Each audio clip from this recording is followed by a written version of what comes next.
संपायच्या आधी आणि हुरड्याचा सीझन संपायच्या आधी आज आपण झक्कास कुरकुरीत खमंग अशी हुरड्याची भजी बनवणार आहोत. आतमधून मऊ आणि बाहेरून अगदी कुरकुरीत. तर चला मग सुरू करूया. आज आपण एका हुरड्याची भजी करतोय. हुरड्याचं टायमिंग संपायच्या आधी आपण हुरड्याची भजी करतोय. तुम्ही जिथं हुरडा खायला जाणार असाल किंवा गेला असाल तिथून तुम्ही हुरडा त्यांना मागू शकता. फक्त कंस मागायचे नाही, कंस आपल्याला सोलता येत नाही, सोलल्याला हुरडा घेऊन यायचा तिथून. तर इथं मी हुरडा घेतलाय. हां, तुम्हाला जेवढी भजी घ्यायची करायची त्यानुसार हुरड्याचं प्रमाण असावं. इथं मी जवळजवळ 2 वाटी हुरडा घेणार आहे. इथं जवळजवळ 2 वाटी हा हुरडा आहे. तर त्याच्यासाठी मी इथं 1 वाटी बेसन पीठ वापरते किंवा गरजेनुसार तुमचा हुरडा किती ताजा आहे त्याच्यानुसार तुमचं बेसन पीठ ठरू शकतं. तर इथं मी हे बेसन पीठ ॲड करते या पद्धतीने. गरजेनुसार तुमच्या थोडंसं कुरकुरीतपणा यावं म्हणून अगदी थोडासा, त्याच्यासाठी तुम्ही 1 चमचा तांदळाचं पीठ ॲड करू शकता. मी नाही करणार आहे, तुम्हाला हवं असेल तर तुम्ही करा. इथं अर्धी वाटी कांदा घेते. तुम्ही कांद्याची पातसुद्धा घेऊ शकता, कांद्याची पात अवेलेबल असेल तर अर्धा वाटी घेते, कारण आपण हुरड्याची भजी करतोय, कांद्याची नाही त्याच्यामुळं. त्याच्यानंतर माझ्याकडे इथं नाही का लसूण आहे. सध्या लसणाची पात अवेलेबल आहे ती वापरते. तर लसणाची पात घेते. तुमच्याकडे नसेल तर लसूण जरा ठेचून घ्या. तर इथं मी ही लसणाची पात वापरली आहे. मी आधीच सांगितलं होतं जेव्हा आपण लसणाच्या पातीची चटणी केली की ही पातसुद्धा त्या जिथं तुम्ही हुरडा खायला जाता तिथं भेटते. तर त्याच्यानंतर मी इथं चवीनुसार कोथिंबीर ॲड करते. आता आपण मसाले ॲड करणार आहे. याच्यात लाल मिरची पावडर ॲड करते या पद्धतीने. मी ओवा ॲड करते. तर माझ्याकडे ओवा आहे. ओवा हातावर चोळायचा आणि तो ॲड करायचा. तर मी याच्यात नाही का कढीपत्त्याची पानं ॲड करते. पण कढीपत्त्याची पानं ही तुम्ही हाताने तोडून घ्यायची या पद्धतीने. सुरीने वगैरे तोडायची नाही, टेस्ट अप्रतिम लागते याची त्याच्यामुळं. त्याच्यानंतर मी याच्यात चवीनुसार मीठ ॲड करते या पद्धतीने.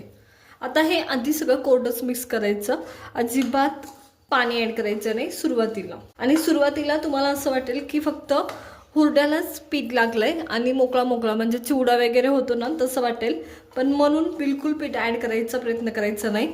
जर गरज वाटली तर पाणी ॲड केल्यानंतर तुम्ही पीठ ॲड करा, पण खरं तर नाही पडत या पद्धतीने.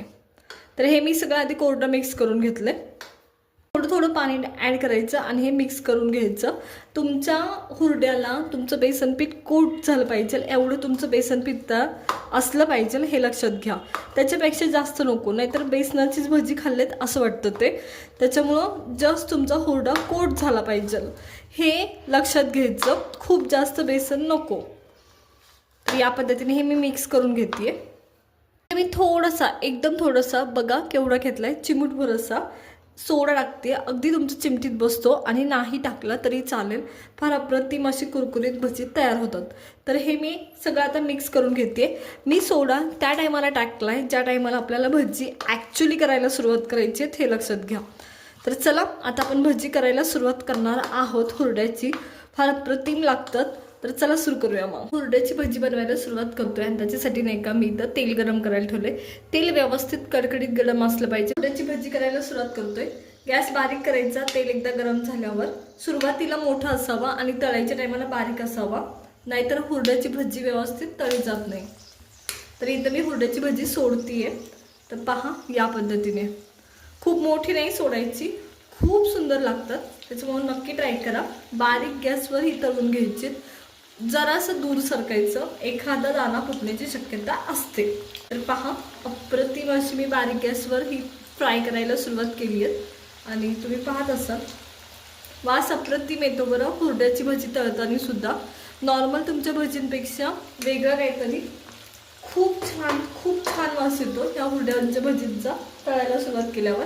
त्याच्यामुळे नक्की ट्राय करा. तर आता बघा मी हलवली नाही आहेत, ॲटोमॅटिक होऊ द्यायची त्याला.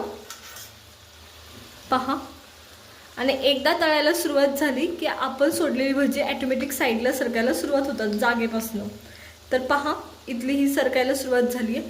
घाई करायची नाही हुरड्याच्या भजीच्या बाबतीत. बारीक गॅसवर व्यवस्थित तळून घ्यायची. कुरकुरीतपणा पाहिजे असेल तर या पद्धतीने. आणि याला ग्रीन किंवा येलो कलरचा असतो, किंवा तुम्ही मिरची पावडर टाकली असेल तर जास्तीत जास्त रेड कलर येईल. तर ही माझी भजी तयार आहेत आणि तुम्ही पहा अप्रतिम अशी झालीत. आणि मी तुम्हाला आवाज पण दाखवणार आहे या भजींचा. फार सुरेख होतात. या पद्धतीने मी साईडला काढून घेतली. ही मी भजी सगळी साईडला काढून घेतली तर मी तुम्हाला आवाज दाखवते. तर पहा अगदी कुरकुरीत होतात. याच्यात आपण नाही का तांदळाचं पीठ ऍड केलं नव्हतं तरी सुद्धा एवढी कुरकुरीत आहे. त्याच्यामुळे नक्की ट्राय करा. तर आता मी सगळी भजी अशीच करून घेणार आहे, राहिलेली सुद्धा. चला तर मग पटकनी करून घेते.